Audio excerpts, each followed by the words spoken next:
hear your thoughts on the AI bubble, because we've heard a lot of talk about whether or not AI is in a bubble as of late. I want to hear your thoughts on this topic and the many potential applications for data centers that maybe aren't being as discussed as much with that in mind.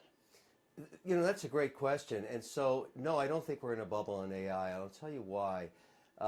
There is a use case for AI in all 11 sectors of the economy. And in fact, it's being used in all 11 sectors and all in a plethora of different use cases for margin enhancement and for productivity. I don't care if you're in real estate or you're in financial services, AI is already being used. And so 2 years ago was a speculation of would this ever prove out to provide any kind of value, and it has.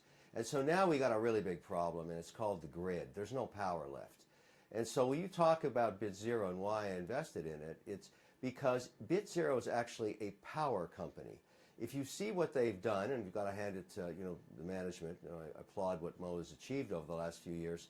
He went out and got power contracts sub 6 cents a kilowatt hour in countries like Norway and Finland, and then built facilities there. So it's a real estate company, a power company, a permit company, and its use case is whatever anybody wants to use the power for. Right now, he's cash flowing on mining Bitcoin, which I like to own. We talked about which cryptos to own. Bitcoin's certainly one of them.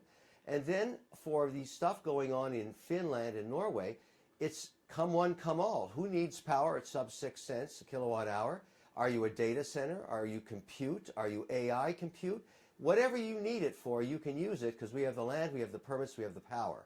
That's the whole idea to this company. And by the way, this is an infrastructure play on AI. You're kind of agnostic to which player you service. I don't care who leases this land or buys it ultimately or wants to join on the power contracts. I just know we have it because I always say invest in the picks and shovels of any new technology. You can own NVIDIA, and I do, and that's been a great thing to own as we talk about it all the time, and there's others, AMD, but those are the actual assets that trade, and there's a bit of volatility. But why not own the actual infrastructure? In the case of crypto, you own the exchanges, which I do. But I also want to own the infrastructure of AI, and that is power. Power, power, power. If you don't have power, you got nothing. Bitzero has power.